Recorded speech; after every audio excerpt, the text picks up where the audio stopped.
Continuamos con el capítulo número 7 de Francisco Mora, una jirafa en el aula, la curiosidad.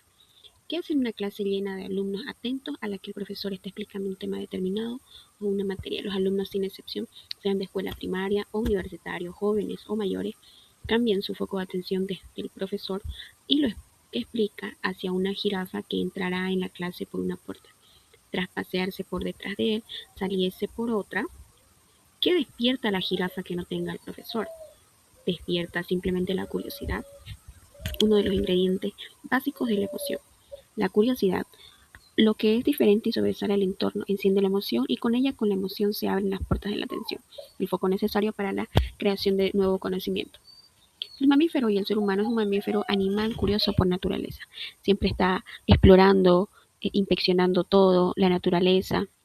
Siempre está en inspección constante, tantas veces azarosa, descubre nuevas cosas diferentes a lo cotidiano, bien sea de preparar las ramas, un arbusto y descubrirlo lejos y depredador, o encontrar un árbol con frutas maduras.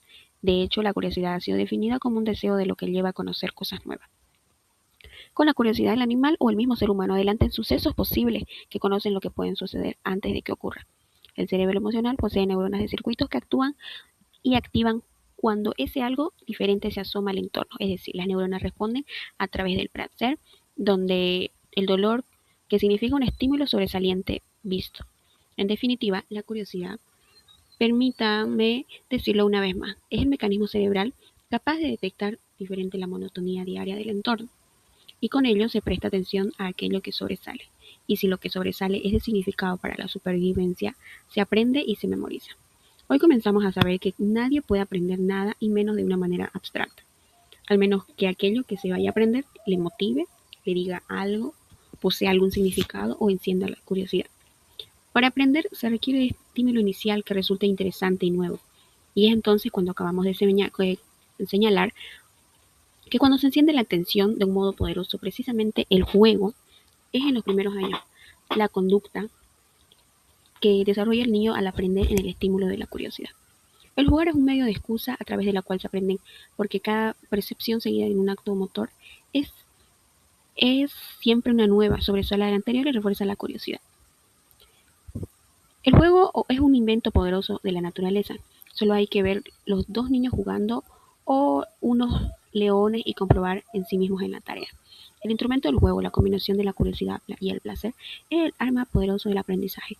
Todos los maestros educadores, particularmente en la escuela primaria, pero deben también profesores de secundaria e incluso profesores de más altos niveles de docencia, donde encontrar la fórmula docente que les permite encender, captar la curiosidad de los alumnos de la clase. Y esto importante, ya que los maestros están deseosos de que se provea instrumentos capaces a hacer curiosas sus enseñanzas y es posible durante todo este tiempo que dura, a medida de la neurociencia podría descubrir la forma curiosa de aprender en la estructura de los propios colegios.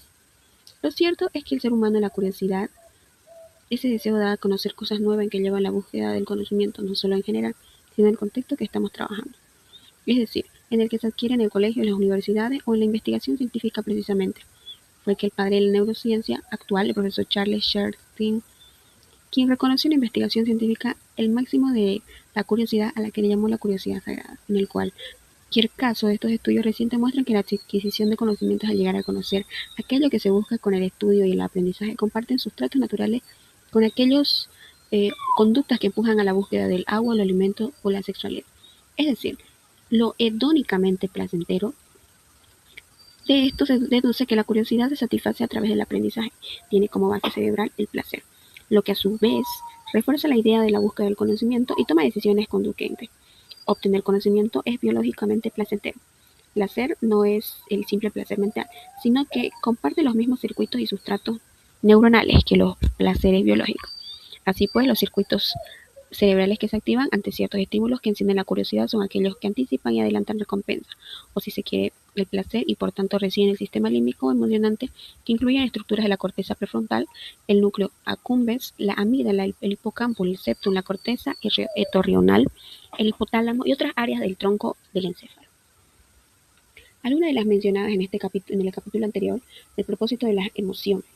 Algunos estudios han demostrado también que la participación del núcleo caudado tiene especial interés en un estudio utilizando la resonancia magnética funcional, en la que se ha visto que los individuos que muestran curiosidad ante este estímulo o informaciones nuevas relevantes activan al mismo tiempo que las áreas de recompensa y el placer de sustratos neuronales del aprendizaje de la corteza prefrontal y la memoria explícita del hipocampo, lo que refuerza la idea del papel positivo de la curiosidad en los procesos del aprendizaje y la memoria. Desde hace relativamente poco tiempo se habla de los varios tipos de curiosidad. Por un lado está la curiosidad perceptual diversificada, la curiosidad básica que tienen los mamíferos en general y el ser humano en particular, que es aquella fuerza que lleva a salir del aburrimiento, del aislamiento, que se enciende la respuesta ante determinados estímulos interesantes, no específicos, que puedan que sobresalen en el entorno. Y por otro, la curiosidad epistemo-específica se refiere a aquella otra que lleva, que lleva a la búsqueda específica del conocimiento, al saber o a querer aclarar algo o algo concreto que se estimula ante las incertidumbres y el conflicto racional, conceptual y que se satisface cuando este conocimiento se alcanza, el conflicto se resuelve. En otras palabras, la curiosidad epistémico específica sería aquella asociada a la búsqueda de información en el contexto de estudio en un labor académico o secuencia en los procesos de descubrimiento científico. En estos estudios recientes se han resaltado la importancia de fomentar los primeros años de los niños en el colegio de la curiosidad primitiva, primigenia básica y muestra expectación sobre lo nuevo y lo diferente como un primer mecanismo útil que lleva a aprender y memorizar. También para que seguir después, luego de repercutir o lanzar otra curiosidad más específica, se refiere al estudio. El conocimiento abstracto, como cualquier maestro sabe, todos los niños son iguales de curiosos. La curiosidad puede darse un rasgo espontáneo en la personalidad de un niño y tener rasgos diferentes, pero también es cierto que los niños no específicamente son curiosos. En los niños que son curiosos como rasgo personal son detectados ciertos aspectos conductuales. Se dice que un niño manifiesta la curiosidad espontánea en la escuela primaria cuando, número uno, reacciona de un modo positivo, con alerta o algo a que a su alrededor resulta extraño, incoherente, misterioso y hace que se mueva y oriente hacia ello para explorarlo y manipularlo. Número dos, muestra la necesidad de un deseo de saber qué más que se acerca de sí mismo o de las cosas que le rodean. Número tres, explora espontáneamente, busca un medio alrededor, busca nuevas experiencias. Número cuatro, persiste la exploración, examina los estímulos que aparecen en el entorno para saber más sobre ellos. En el segundo caso, provocar la curiosidad en aquellos niños que no tienen espontáneamente siempre ha sido el problema de mucho en Judía. Se han propuesto algunas estrategias que ayudan a encender la curiosidad y utilizados en matices diferentes han sido empleados por muchos docentes desde la escuela primaria hasta la universidad. Entre ellas se encuentran las siguientes. La primera, número uno, comenzar una clase con algo provocador, sea una frase, un dibujo, un pensamiento o algo que resulte chocante. Por ejemplo, la jirafa con el que iniciamos este capítulo. Número dos, presentar el problema cotidiano que lleva a despertar el alumno al principio de la clase. Al venir hoy a clase he visto que un parque en la fila de árboles todo pintando de azul. ¿A qué creen ustedes que puede deberse este fenómeno? ¿Qué intención tiene? ¿Quién lo ha hecho? El número 3, crear una atmósfera para el diálogo por parte de los alumnos en los que se vean relajados, a gusto y no cuestionados sobre si sus preguntas son tontas o si son de interés. Número 4, dar el tiempo suficiente para que algún alumno desarrolle un argumento que se vea motivado a encontrar una solución ante los demás del problema que plantea. 5, el seminario y sobre un tema concreto no preguntar sobre el problema, sino incentivar al estudiante a que sea él el que plantee el problema de forma espontánea. Ello estimula su propia creencia, autoestima, la motivación personal. 6. Introducir durante el desarrollo de la clase elementos que impliquen incongruencia, contradicción, novedad, sorpresa, complejidad, desconcierto e incertidumbre. 8. Eso se pone Seminarios o en clases marcha de prácticas, un procurar modo la lento, participación activa del constante estudiante y su e exploración personal. ambicioso, 9. Reforzar el habiéndolo mérito primero una y el aplauso sensación ante de una buena pregunta o agotamiento mental resolución de un determinado inconsciente problema. repetido a lo largo de 10. sus días. Modular, pero no Los dirigir la meses y búsqueda de una quizás los respuesta años. por parte de un alumno. Menosprecio, Lo es cierto es menos que en vez de proporcional a la resolución del problema. exteriorizarlo, En este conclusión, se estilo de alcanza vida con se todo convierte esto en una tratar de respuesta inyectar orgánica la a curiosidad en los problemática estudiantes permanente y con y ello esta producida fomentar por su humanidades disposición actores a aprender. Es evidente que se los vive en las significados que familias y entienden la curiosidad repercute en el varían en niño, relación a la edad. al que puede A la hora del afectar día, el estado del fracturar el organismo y cerebro cuando en el sucede en el medio hipocampo y por ambiente tanto lo físico, familiar señalábamos y en los social. capítulos Esto anteriores último no es en su baladí procesamiento de a la hora de aprendizaje sacar y su ventaja a memoria. estos Pero mecanismos para además de algo aplicarlos tan en la importante que enseñanza, puede más afectar en el emocionismo específicamente y en la escuela. a partir de ella los mecanismos codificados como la curiosidad y la atención. Por tanto, es como el apagón emocional cuando aparte de los problemas, muchos de ellos graves en la conducta de los niños y se expresan mayormente en el colegio a la hora de aprender y memorizar.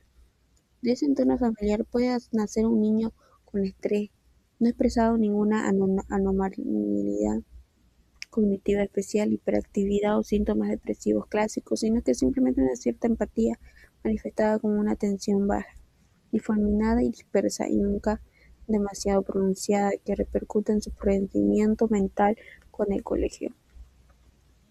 El estrés ciertamente es una actividad cerebral conductual fisiológica y consustancial a estos estilos de vida durante millones de años, pero los estilos de vida han cambiado en el hombre moderno y ello ha dado lugar a la patología y el estrés, y con ello el referido al mundo de los niños expresado en posible falta de sueño profundo y suficiente y reparador. El mecanismo cerebral esencial para producir y alcanzar consolidación en todo lo aprendido relevante durante todo el día. En el capítulo 13. Y los síntomas como la irritación, desatención que hemos mencionado, cuando el proceso se ha puesto en marcha, altera la conducta del niño de un modo poco aparente. Hoy se conoce que el tratamiento efectivo y poco costoso que mejora los síntomas producidos en este tipo de estrés, me refiero a la práctica de ejercicio aeróbico, físico aeróbico. Los efectos de este ejercicio físico aeróbico funcionan en cualquier edad, desde el niño, adolescente, adulto, anciano. Este tipo de ejercicio practicado en la regularidad baja la respuesta estresante interejercicio y modula y cambia la configuración del cerebro en aquellas áreas que tienen que ver con el aprendizaje y la memoria.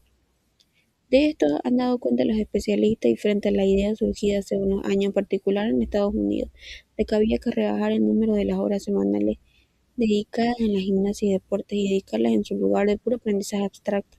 Ahora de nuevo, a la luz de los beneficios que sobre el cerebro produce el ejercicio aeróbico, se ha registrado la idea de potenciarlo y dedicarle más tiempo suficiente en los colegios. Estudios recientes lo han venido poniendo en relevancia. Uno de los particulares resulta muy interesante. Un estudio realizado en Suecia en el que se comprobó que los jóvenes en el rango de edad comprendido entre los 15 a los 19 años, aquellos que practicaron ejercicio físico continuo y alcanzaron altas puntuaciones en matemáticas, en estas materias, también fueron los que obtuvieron una más alta puntuación en los test que es considerado elementos como inteligencia global y verbal. En general, la comprensión verbal y el pensamiento lógico matemático. Lo interesante de este estudio fue, además, que cuando uno de los jóvenes fueron evaluados, más que cuando muchos jóvenes fueron evaluados de 50 años en adelante, con independencia de que en el intervalo de 50 hubieran seguido o no haciendo ejercicio. Aquellos que habían practicado ejercicio físico en su juventud demostraron tener mejores habilidades mentales durante el envejecimiento. Esto tiene que ver con lo que se conoce como reserva cognitiva, y esta hace que bien poco tiempo se pensaba en los efectos de práctica del ejercicio físico sobre el cerebro, que no eran acumulativos. Es decir, se creía que el ejercicio físico realizado en edades tempranas no influía en absoluto si luego no se seguía practicando. Durante el envejecimiento tardío, esto no parece ser el caso de juzgar con las investigaciones más actuales. En definitiva, todo aquello conducente en la adquisición de conocimiento como la curiosidad, la atención, la memoria o la toma de decisiones requiere de esa energía que hemos llamado emoción. Detectar fallos o apagón emocional puede vestirse en una tarea muy central en el futuro neuroeducador. Eso se pone en marcha de un modo lento, constante e indicioso. Al niño lo oprime una sensación de agotamiento mental inconsciente repetido a lo largo de sus días, los meses y quizás los años. Lo cierto es que en vez de exteriorizarlo, este estilo de vida se instrumenta una respuesta orgánica, patológica, permanente, y esto producido por una mirada de factores. Se vive en la familia y repercute en el niño, al que puede afectar estructuras de su cerebro en el hipocampo y por tanto lo señalábamos en los capítulos anteriores en su procedimiento de aprendizaje y su memoria. Pero además de algo tan importante que puede afectar en la emoción misma y a partir de partir de ella sobre los mecanismos codificados, como la curiosidad y la atención. Por tanto, es como el apagón emocional cuando aparte de los problemas, muchos de ellos graves en la conducta de los niños y se expresan mayormente en el colegio a la hora de aprender y memorizar. De ese entorno familiar puede nacer un niño con estrés, no expresado ninguna anormalidad cognitiva especial, hiperactividad o síntomas depresivos clásicos, sino que simplemente una cierta empatía manifestada como una atención baja, difuminada y dispersa y nunca demasiado pronunciada que repercute en su rendimiento mental con el colegio. El estrés ciertamente es una actividad cerebral conductual fisiológica y consustancial a estos estilos de vida durante millones de años, pero los estilos de vida han cambiado en el hombre moderno y ello ha dado lugar a la patología y el estrés, y con ello el referido al mundo de los niños expresaba una posible falta de sueño profundo y suficiente y reparador. El mecanismo cerebral esencial para producir y alcanzar consolidación en todo lo aprendido relevante durante todo el día. En el capítulo 13. Y los síntomas como la irritación, desatención que hemos mencionado, cuando el proceso se ha puesto en marcha, altera la conducta del niño de un modo poco aparente. Hoy se conoce que el tratamiento efectivo y poco costoso que mejora los síntomas producidos en este tipo de estrés, me refiero a la práctica de ejercicio aeróbico, físico aeróbico. Los efectos de este ejercicio físico aeróbico funcionan en cualquier edad, desde el niño, adolescente, adulto, anciano.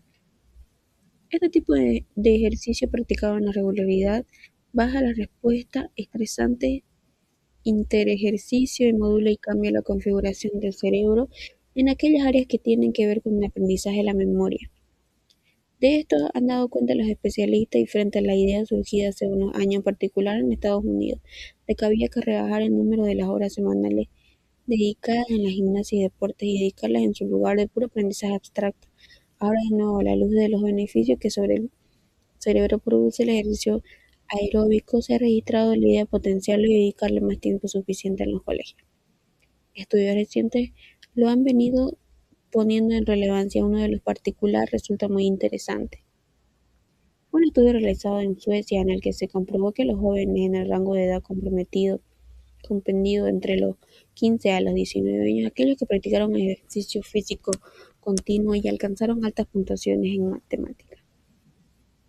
En estas materias también fueron los que obtuvieron una más alta puntuación en los test que consideraron elementos como inteligencia global y verbal.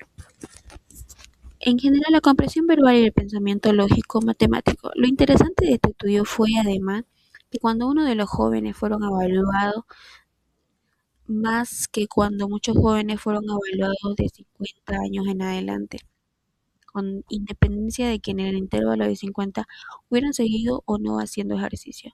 Aquellos que habían practicado ejercicio físico en su juventud demostraron tener mejores habilidades mentales durante el envejecimiento. Esto tiene que ver con lo que se conoce como reserva cognitiva.